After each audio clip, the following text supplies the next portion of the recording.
There's a lot you can learn from out of the past. Hi everyone, my name is Lenny Tvedten. I'm the Executive Director of the Martin County Historical Society. Today we're going to take a little bit of a change of pace, a departure from our regular programming. We're going to do a series on agriculture, farms of Martin County, for the book that's going to be coming out in the hopefully near future. Today we're going to talk with Kieth Hartmann, and the second interview will be with Dona Petrowiak Paris and Bill Petrowiak. Both have really interesting stories from a little different perspective in each example, so hope you enjoy them. Oh, I'm glad to be here today talking to Kieth Hartmann. He's a longtime Martin County farmer, so kind of visit about what his experiences are in farming. First of all, Kieth, where's your farm located? In Rutland Township, section right across from Northrop, Minnesota, about crow fly, about a mile out of Northrop, and Section 10. Pretty close to here. Close to Highway 15. Sure. Now, when did you start farming? Actually, 1974 was the first year I actually got into the farming. Now, I read your farm story, and you had something that you did prior to farming, so it wasn't your first profession. It wasn't my first job.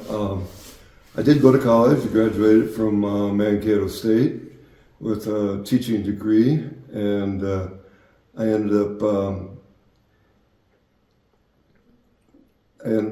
teaching in Waseca, Minnesota. My degree was in social studies, a minor in psychology. Maybe as you know, Lenny, as a teacher, it was tough getting a job back in those days. Yeah. And I probably interviewed for that, sent out many resumes, I think close to 80. And you know, you're supposed to do it the right way, introduction letter and Sure. what have you, and then they get back to you and hopefully get an interview. Yeah, they're pretty sticky at that time. Well, it came down to the wire. I had gotten engaged and was going to get married August 5th. And I went down to the placement office and there was a Waseca opening, and I went off the route and I called the superintendent and asked if I could have an interview. I got a call back for an interview on the day before my wedding by the superintendent. So I went to Waseca and had the interview, not knowing what's going to happen. And the morning of my wedding, the superintendent called me and said, "Would you like a wedding present?" I said, "Sure." Yes, I would. So that's the day I got my job, the day I got married. And actually I only taught in Waseca for 2 years. And then I grew up on a farm, right next to where my uncle and my grandfather farmed. My uncle didn't have any children. My dad had 160 acres where I grew up, and it was my opportunity to come back. My uncle was going to retire early at the age of 57. He didn't have no children to carry on, and if I was going to get into farming, that was the opportunity. So I resigned from 2 short years of teaching and moved to the farm in 1974. So it's kind of something that came up where you had planned to be a teacher at least maybe longer than 2 years? Yes, that was the plan. Yeah. But in the back of my mind, something about farming, I wanted to come back. Sure. But the opportunity came about with my uncle retiring and early, and either now or never. Yeah, So that's basically how I got into farming. Yeah. Sounds good. Well, how long have you farmed? 44 years. 44 years. Yeah. What type of farming mainly were you involved with? Or was it just a variety of things, grain? Well, it started out as a variety of things, starting with my dad, still actively farming, and so basically it was crop farming, but I did buy some livestock. I got some hogs and got started into the hogs, and a few cattle.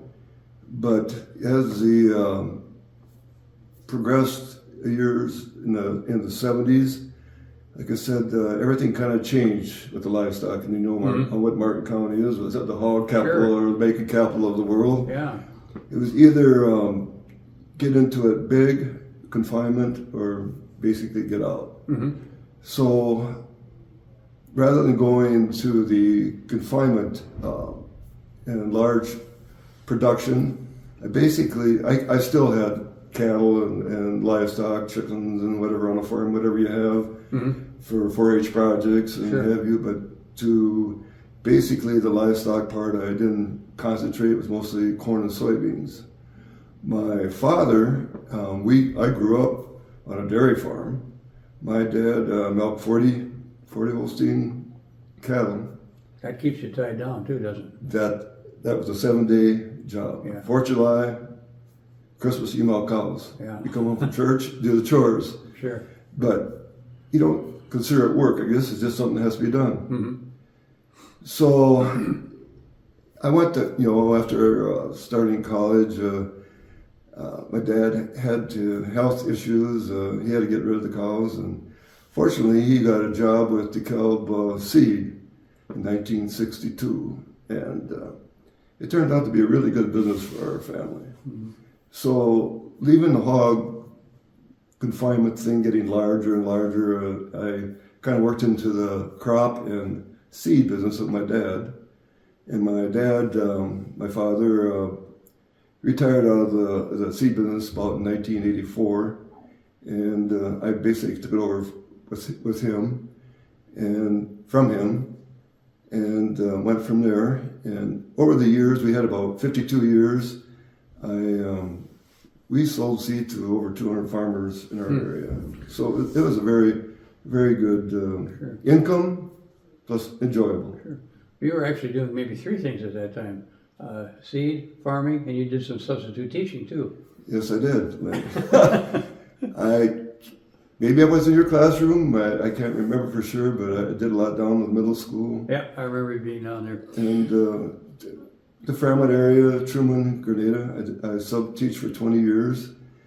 And, the farming economy... I was going to ask you about that. From the 70s going through the 80s, there was some really... It kind of went south. It kind of went south. Yeah. Like I said before we started here, the first year I farmed, well, this is going to be easy. I got the first crop in to help my dad financially and got it in the ground, harvested, and that was when the Russian big grain deal happened and the markets skyrocketed. Mm-hmm. And soybeans went for $10 a bushel, where they had been 3 to 4. Wow. Corn went up to 4 or better. Things are good. LP prices or other inputs, LP I remember was 19 cents.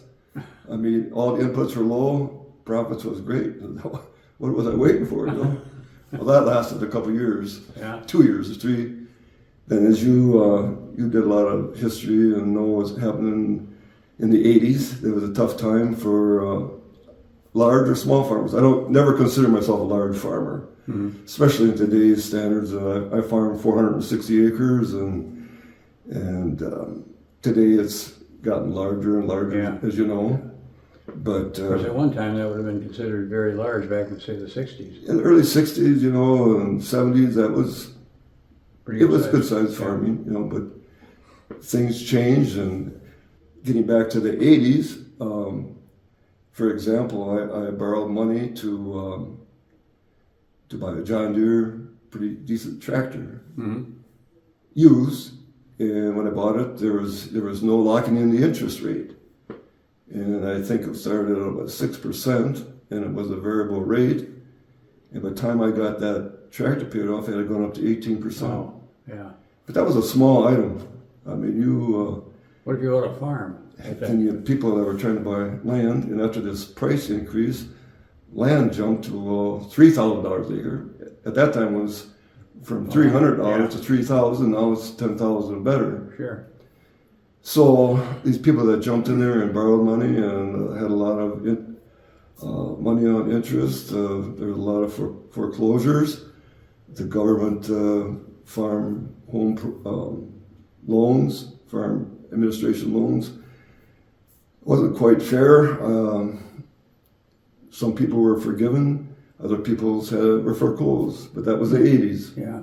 But you survived, and some didn't, some did.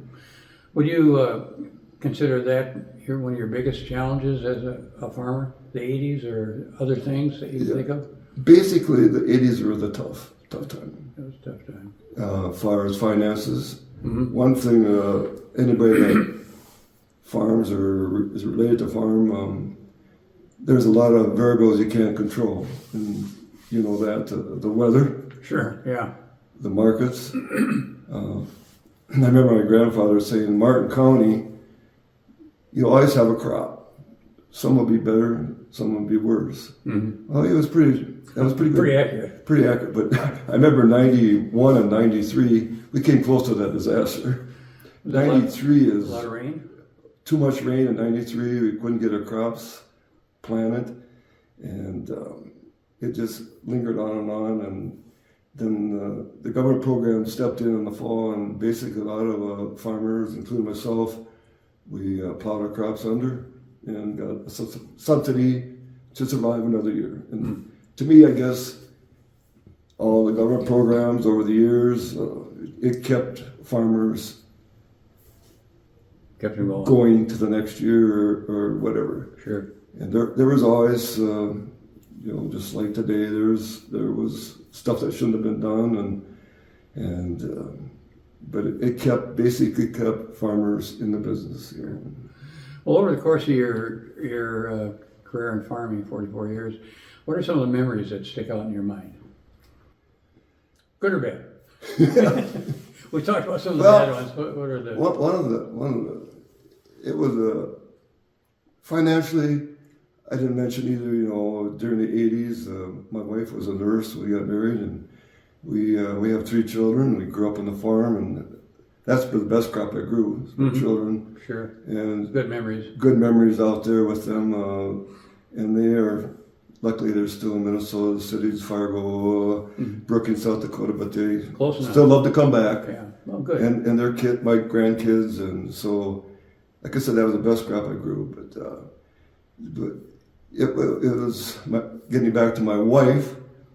After the kids got into school, she went back and got her RN, and she worked at the Fremont Hospital in the ER for 23 years.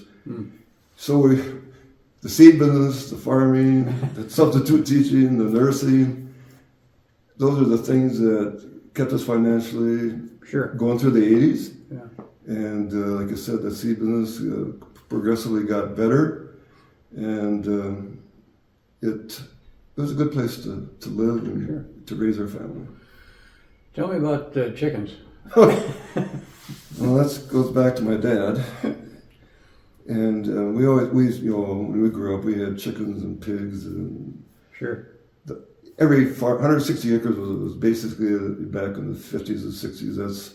I graduated from Fremont in '64, and the FFA, everybody, the people there, they all had chickens and ducks and pigs and cows, whatever. But we specialized in the cows. Sure. And we always had chickens and laying hens, but he always raised broilers, 100 broilers.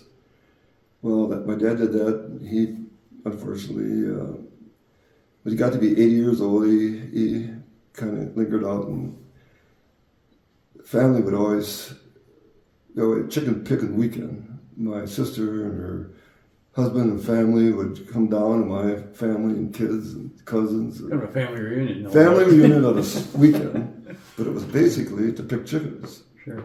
And luckily, my dad had gotten a chicken plucker, but we would start about 8 o'clock in the morning, and we would process 100 chickens, and everybody had their job, the kids and the whole works, and by evening we'd have them all chilled in coolers and pack them the next morning. But it was just, like I say, a family reunion, and after we get done with that day's work, we would go to the chicken pizza ranch, and I think most people had pizza, but I think no chicken pizza. Didn't bother a lot of us, but it was a fun time. Yeah, it sounds like it was a fun interesting time. There was a lot of good times on the farm too. A lot of hard work growing up.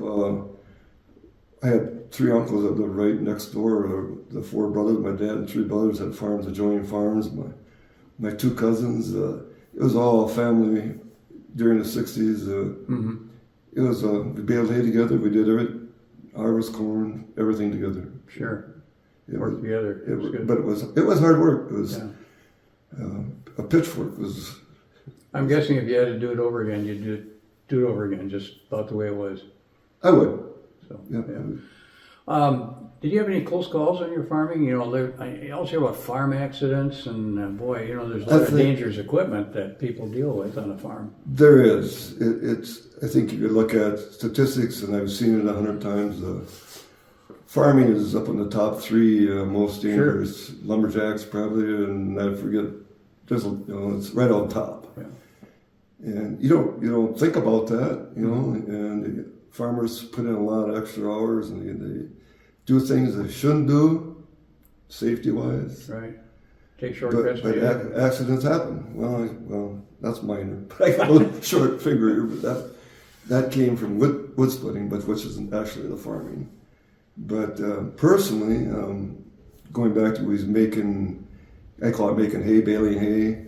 We all worked together in my job. I was probably 15, 16, was on a rack and hooking bales, 10 bales. They go up on a sling into the barn, and my uncle was pulling the rope, and the carrier would click at the end and stop, and then would go in and pull back and forth. And he got a little disturbed, and he got one big yank, and the whole carrier came down, which probably weighed 700-800 pounds. How much? 700 to 800 pounds, this carrier. Yeah. And I'm on the rack, and he said, "Jump!" So I jumped, and it came down, fortunately missing me. But that would have been my end of my career. You jumped off the rack? Jumped off the rack, but wow. But I mean, I go down the line. My dad got which he shouldn't have done. He was on a case combine. We're all working together, and got plugged, and this is how farmers get hurt. You know, they don't want to stop stuff, and he got up on the machine, and his foot went through and got caught in an auger. Oh.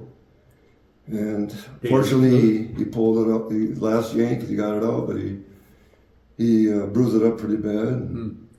Yeah, I've heard a lot of instances where there's a they lot lose of their arms, farmers in Martin County that tried to, back in the day when we picked the ear corn, would try to pull the stalks out and let it run, and their arm would go in, and they would run with one arms. Yeah, not good. Well, you've got a lengthy career in farming. What would you give as far as advice to maybe a young person who came up to you and said, you know, I'd like to get into farming? What advice could you give me? You know, I can go right to my own family. My son would have liked to farm, but it was getting to the point when he got out of high school and college. I rented land, and the 460 acres wasn't really enough. And that's the issue today. You have to have family. It's hard to just come in cold, right? Unless you have a connection. You have to. That's the word, Lenny. You have to have connections, either family or a good neighbor that wants to help a young gentleman get started. But to go down to the ASC office and say, "Yeah, I'd like to start farming," not going to happen. It ain't going to happen. Yeah. No, it's too bad. The capital, you know, nowadays, like my machinery, which was baby stuff compared to what we see out there in the fields now. They're spending up to $1 million on combines and tractors. $1 million a piece. A piece? Top end, you know, really? 500,000, and they're going to buy much on new stuff. Wow. $500,000. So, you know, I bought my tractor for for less than $20,000 back in the 80s. Of course, that was a lot of money. That was. Yeah. But then, you know, the interest and everything. Sure. But today, everything cost-wise, it's difficult. Okay, well, stop there.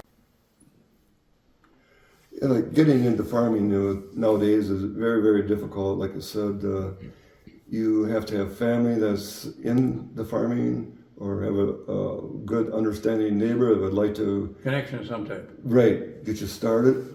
But to go down to the local banks or to the government offices and try to borrow money and say, "Hey, I want to start farming," that's not going to happen. Because the cost is just too far out there. Sure. You know, Cost of machinery, the largest, my machinery back in the day, I've been out of farming for 7 years now, I think. But my machinery, I think I hardly bought 1 or 2 new pieces of machinery. A lot of it was used. Good working stuff, but Sure. people, and that's how a lot of people got in trouble too, when the borrowing had to have new, and like going back to the 80s, then they couldn't make their payments, the interest went up. So anyway, but today, these new largest combines, largest tractors you see out there, 500,000 to $1 million a piece to the big stuff. And you got to have more than one of those. Yeah, that's just for one tractor, one combine, and you got to have all the other equipment, and then the inputs, the fertilizers, the chemicals, the land rent. I guess a lot of people don't realize what it costs to put a crop in the ground. You know, it costs a lot. In today's... Then it's a shake of the dice. Yeah. In today's Martin County, what's the average size of a farm? Do you have any idea? You know, I don't want to put a figure on it, but I've read it and I've seen it, and it's getting larger and larger every day. You know, 1,000 acres? The farms. You know, I know a lot of the farms. The fellow that I end up working together with, we both had about 500 acres, and there's still a field of 500 acre farmers out there or less. But there's more 1,000 to 3,000 to 5,000 to 10,000 acre farmers. Jeepers, yeah. In Martin County. That's the way it's farming in Martin County or the United States. So when you started, what was a big farm today would be a small farm. Right. Like I said, when I grew up on the farm, 160 acres was. Sure, I remember that. That goes back to the Homestead Act, where our great grandfathers, you know, they homesteaded 160 acres, and it just kind of grew from there. Sure. Well, what do you see as the future for farming in Martin County? Well, for one thing, like I said, I don't know if I said this. My grandfather always said, "You'll never have a crop failure in Martin County. Some crops are going to be a lot better than others, but you'll always have a crop." Always have a crop. And through my 44 years, that was true. We had some good crops. We had some crops that were 93 was all the farmers in Martin County, large or small, was a disaster almost. And the government came in again and the subsidies, and we actually plowed a lot of our crops under because they wouldn't mature. They got planted so late. I remember at that time, I think the governor was Arnie Carlson, and I'll never will forget this. He flew in west of Fremont here on a Able farm, or he come down in a helicopter, and there were about 250 farmers out there in the middle of June that hadn't had the crops planted yet. And what did we do? Yeah, boy. So I don't remember what he said. Didn't really help a lot, but it's kept on raining. Yeah. But anyway, in the long run, we survived. Sure. With the help of, I'm not going to say we didn't. You need the help of the government to step in and subsidize what we did, but it kept us going for another year. Sure. But going to the future, Martin County is always going to be a great place to farm. You know, large or small, and I'm sure there'll be some small farmers that will keep farming, but have to have, probably like I did, 3-4 different incomes to do that. But the farms will continue to grow larger, and less people doing it with the automation nowadays. You know, when you don't have to steer a tractor or a combine anymore. You can read the paper. You know, you really can't, because you got to watch the computers and everything else. So, but actually steering from one end to the other, you don't have to. Yeah. The auto steer. And they're done so accurately. Automation, yeah. Computers, everything has changed it so much. But Martin County will, as long as there's farming and agriculture, Martin County will be one of the top counties in the United States. And I can remember back in Fairmont High School, Jake Cheddar, my FFA teacher, who I'm sure you know, didn't know. I think we were ranked at that time the 44th best, richest soil, best farming county in the United States. Really? I think it was 44. For some reason, that stuck in my head. That's one thing I remember. Sure. But so Martin County will always be a great place to farm. Sure. Okay, well, Keith, thank you very much. Appreciate it. Learned a lot about farming and your experiences, and best of luck to you in the future. Thank you, Lenny. It's great to have Bill Petrowiak and Dona Petrowiak-Paris here today to talk about Martin County Farms. They both submitted stories to the upcoming book about Martin County Farms. First of all, I guess, where's the location of the farm that you grew up on? I believe that's right, you grew up on a farm? I did grow up on a farm. I grew up on my parents' farm, which is just outside Welcome, Minnesota. Okay, and Dona? I grew up on a farm south of Fairmont, between East Chain and Fairmont. Okay. And neither one of you are on a farm now, correct? No, that is correct. When did you leave the farm, Bill? I left the farm when I went to college in 1975. Okay. What do you remember about being on the farm? I would imagine you probably participated in some of the regular farm work. Oh yeah. One of the first things, one of the best memories I have about the farm is the sounds. Everyone assumes that a farm is just quiet and peaceful, but growing up on a farm, it's really noisy. It's like, and it's different types of noise, from The rooster in the morning? rooster in the morning to like hogs. We used to have hog feeders that had the little lids on each end, and they would just bang, bang, bang all day. And then my favorite time of year is fall, and I love the way fall smells. And I was just, the other day, I was out on my porch, and I was, the leaves and just the smells of fall. But what was missing was the sound of the corn dryer blasting away, and that faint smell of natural gas you'd get a whiff of every once in a while when you're out near the grain beds. Yes. What type of farm was that? Was it mainly a grain farm, or do you have cattle or hogs? Or It was mainly a grain farm, but my dad would do whatever he thought would make money. So always corn and soybeans, and we always had sheep on the farm, and we always had chickens on the farm. But sometimes there were cattle, sometimes there were hogs. There was a 2-year stretch when he raised geese. Really? There was a couple of years when he raised sunflowers. So Really? yeah, so it was whatever was going to make money. Sunflowers, that's interesting. What was the growing season on something like that? It's similar to corn. It's similar to corn, but it was 2 years, and it was just like, I think it was problematic. It wasn't as easy to get to market as corn and soybeans are, because they were established. Sure. What size farm was that? Oh my! There were 360 acres.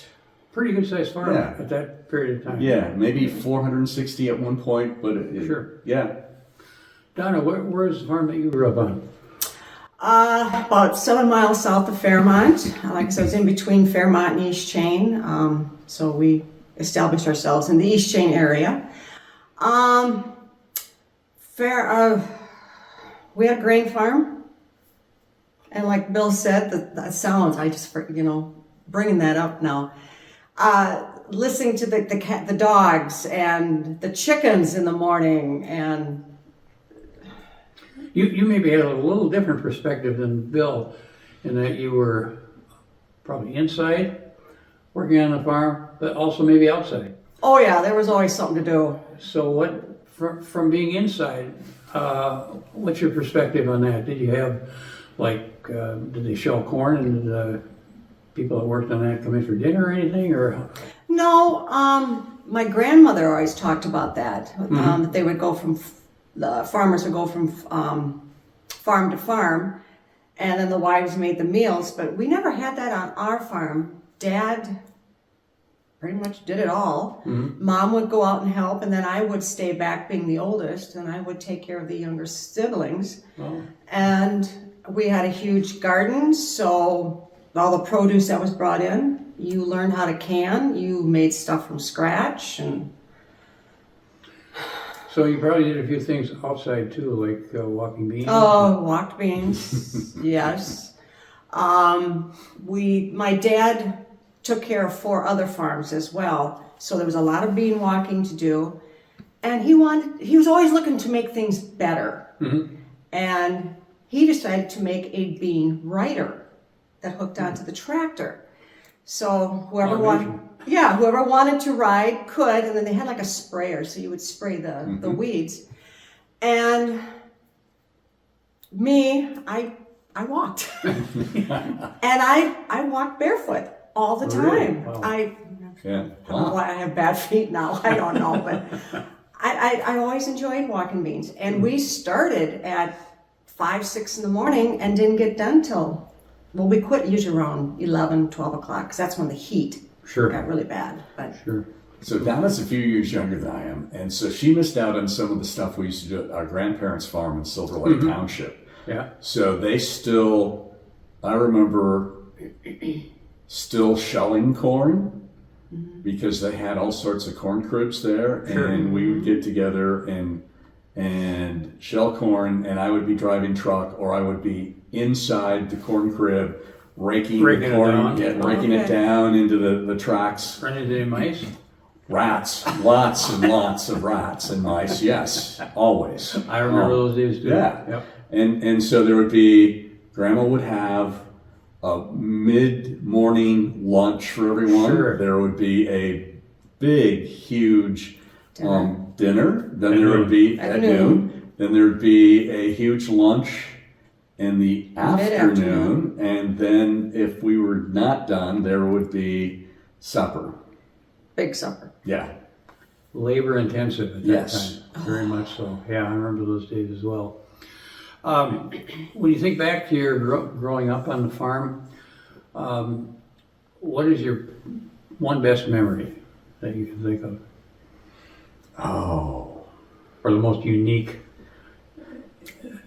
It was all the food Grandma made. Grandma's farm was notorious for rocks. And we heard many stories why the rocks were there. Of course, the biggest one, my mother was, well, every time it rained, the rocks grew. And we believed it for years, which wasn't true. But Dad would say, okay, we're going to go out and pick rocks. Or we're going to go walk the beans. We're going to go do this at Grandpa and Grandma's farm. Because we knew we were going to get fed. Yes, we're going. Reward at the end Oh, of the rainbow yes. there. Oh. Yes. What were some of the challenges that you faced, or that farmers faced at that time when you were growing up on the farm? You were in the 70s? I left in the mid-70s. You were in the 80s, maybe? I left in the 80s. So it'd be more 70s. I was a teenager in the 70s. The flood of 79, I remember Dad getting some aerial pictures, and Grandpa and Grandma's farm, which was the back part, which was a lake, that was flooded. And then Dad took care of great uncle and aunt's farm across the road, and the only way he could get to their place was by canoe. So all those crops were gone, but they came back the next year, volunteers. But yeah, I think that was the hardest on them. Any others you can think of as far as, challenges or hardships or? Well, I think farming is one of the most challenging and one of the biggest risk type jobs you'd have. A farmer has to be a gambler to be able to survive. I mean, you're betting on the weather, you're betting on the commodity prices, you're betting on all sorts of things that you have no control over. And so you've got to be a risk taker, and you have to be able to just hang in there and go with the ups and downs, and there's plenty. I mean, when we're talking about the 70s, the high interest rates that were going on then, if you're trying to buy land, that'd be almost impossible. New equipment would be challenging to buy if you had to find credit. Speaking of equipment, it's really evolved over the years up till the present time. But when you guys are on the farm, what type of equipment did you have? I mean, what kind of tractors, what kind of balers, or whatever that you were familiar with at that time? balers. My dad had a baler, our grandfather had a baler. They were old and they were constantly looking for parts for them. Always. But there was a brand new combine. There was like, my dad usually had John Deere equipment, and he usually had at least one tractor that was the latest and greatest tractor John Deere had available. And they looked tiny compared to the tractors that they have today. Yes. Yeah, I grew up with the tractors that it was open. There was no cab to it, and I remember sitting on the cover over the tire, sitting. You think back now, that was dumb. Dangerous, maybe. But that's what we did. Yeah, I remember the first tractor my dad bought that had a cab. Oh yeah. And an 8-track tape player. It was it revolutionized my idea of work. Yeah. And you had to drive the tractor. You had to drive it. Yeah. And then I remember my dad telling us, someone asked my dad once what was the biggest change he saw in farming throughout his life. And he said hydraulics.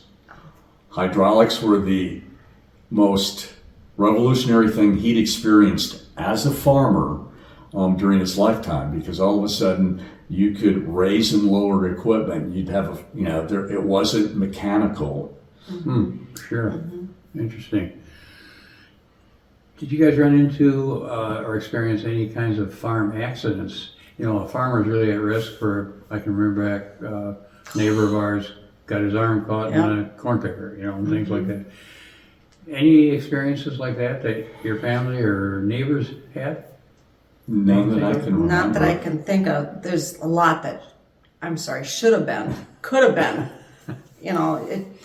But nothing. We were lucky. We were lucky. Yeah, Very. Fortunate. What do you think about the future of farming? From your perspective, we know in the 70s, 80s, compared to now, size of farms, the direction they're going. Any thoughts? Well, there's thoughts, and then there's wishful thinking, I guess. Is the next generation going to want to do it? Or is the next generation even going to be able to afford to do it? Because farms have gotten so large just to create economies of scale, to be able to afford that $1 million tractor, that $2 million combine. You have to have a lot of land, and as the number of farmers shrinks, the size of the farms keep getting larger. And there's more and more corporate farms now. So I don't know. I don't have a crystal ball. It's hard to imagine what it might look like. I hope that we can still have family farms, and that there are people that will want to stay on the smaller side, be able to make it work, be able to raise their families on a farm. Just about need to have a connection in some way in order to get into farming. How did, as you think about growing up on a farm, how did that influence you in your future life in terms of what you went into, perhaps, or your thought processes on careers, things like that? Work ethic. Huge. Exactly. Work ethic. Yeah. You never said you were bored, because there was always something to do on a farm. And you didn't dare say you were bored. No, Right. because, both of my parents could find things for you to do in a heartbeat if you said you were bored. Exactly. So. And you worked every day, sunrise, sunset, sometimes even beyond that. But Yeah, I think work ethic is a significant aspect of having grown up on a farm. And I think the life of a farmer, it's always been hard, but I think it was more physical when my dad started than it was when I was living on a farm. And